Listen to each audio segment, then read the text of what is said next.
नमस्कार, आप सभी का स्वागत है द हिस्ट्री यूट्यूब चैनल में। और मैं हूं विकास टेकरे और हाजिर हूं एक ओल्ड क्वेश्चन पेपर के साथ में, जो आपके लिए बहुत काम का साबित होने वाला है।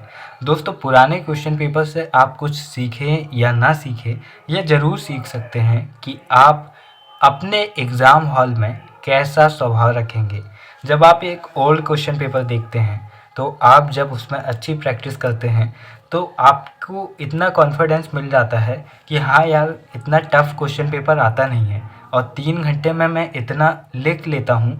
तो इतने ऐसे ऐसे क्वेश्चन मैं 3 घंटे के अंदर कर लेता हूँ, तब वो कैसे भी क्वेश्चन पेपर आए मैं उसे 3 घंटे में सॉल्व कर लूँगा।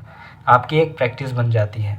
लेकिन अगर आप ये सोचते हैं कि भाई पुराना क्वेश्चन पेपर मिल गया मुझे, आईएमपी मिल गई, अब तो मैं बस इसे ही रट के जाऊँगा, तो ऐसी गलती भी मत कीजिए। केवल इन्हें प्रैक्टिस सेट के रूप में देखिए। मैं हूं विकास टेकरे और मैं पीजी कॉलेज छिंदवाड़ा यूनिवर्सिटी का छात्र हूं, और आपके लिए ज़रूर यह क्वेश्चन पेपर काम का होने वाला है। आधार पाठ्यक्रम फाउंडेशन कोर्स पेपर 1 हिंदी भाषा और नैतिक मूल्य। यहाँ पर पहला क्वेश्चन देखते हैं, जो कि ऑब्जेक्टिव है। 5 ऑब्जेक्टिव हैं, एक एक नंबर के, और जो क्वेश्चन पेपर है वह 30 मार्क का है और टाइम दिया है 3 घंटे का। यहाँ पर मार्क यानी कि जो नंबर हैं वह ऊपर नीचे हो सकते हैं आपके कॉलेज में, लेकिन जो टाइम रहेगा वही रहेगा। इसीलिए इस पेपर को हल्के में ना लें, इसकी अच्छे से प्रैक्टिस करें। पहला क्वेश्चन आता है, राहुल सांकृत्यायन द्वारा कौन सा निबंध लिखा गया है? तो इन्होंने लिखा है दिमागी गुलामी। इसके बाद चीफ की दावत किसकी कहानी है? चीफ की दावत किसकी कहानी है? तो जो चीफ की दावत है वह किसकी कहानी है? आप देख सकते हैं भीष्म साहनी। हालांकि इन सभी टॉपिक्स को एक बार आप रिवाइज करेंगे और अपने अपने तरीके से ढूंढने का प्रयास करेंगे। निम्नलिखित में से कौन सी रचनाएं ललित निबंध है? चली फगुनाहट बौरियाम। इसके बाद छापने की कला का प्रारंभिक विकास किस देश में हुआ? चीन में। स्वामी विवेकानंद ने शिकागो में व्याख्यान किस वर्ष दिया था? 1893 में उन्होंने व्याख्यान दिया था धर्म संसद शिकागो में। दोस्तों, स्वामी विवेकानंद जी के जन्म दिवस पर ही हम 12 जनवरी को युवा दिवस मनाते हैं। इसके बाद शुरू होता है सेक्शन बी। यहाँ पर आपके लिए कुछ लघु उत्तरीय प्रश्न हैं, जो 3 प्रश्न हैं और इनके लिए 3 नंबर निर्धारित है। दोस्तों, यहाँ पर देखते हैं, स्वर किसे कहते हैं? उदाहरण के साथ लिखिए। फिर इसके बाद है विराम चिन्ह किसे कहते हैं? उदाहरण के साथ लिखिए। और इसके अथवा में प्रश्न मतलब अगला प्रश्न है, संधि किसे कहते हैं? उसके भेद लिखिए। और इसके अथवा में प्रश्न है, समास किसे कहते हैं? उसके प्रकारों को लिखिए। इसके बाद चौथे नंबर का प्रश्न बनता है, धर्म और राष्ट्रवाद पर एक लेख लिखिए।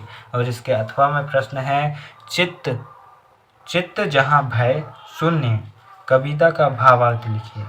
दोस्तों, दीर्घ उत्तरीय प्रश्न में 4 प्रश्न हैं और 4 नंबर के हैं। टोटल 16 नंबर है। और एक प्रश्न बनता है,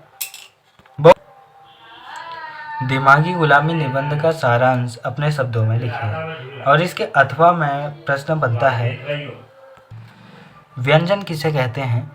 इनका वर्गीकरण लिखिए। इसके बाद छठवां प्रश्न बनता है, चीफ की दावत कहानी का उद्देश्य लिखिए।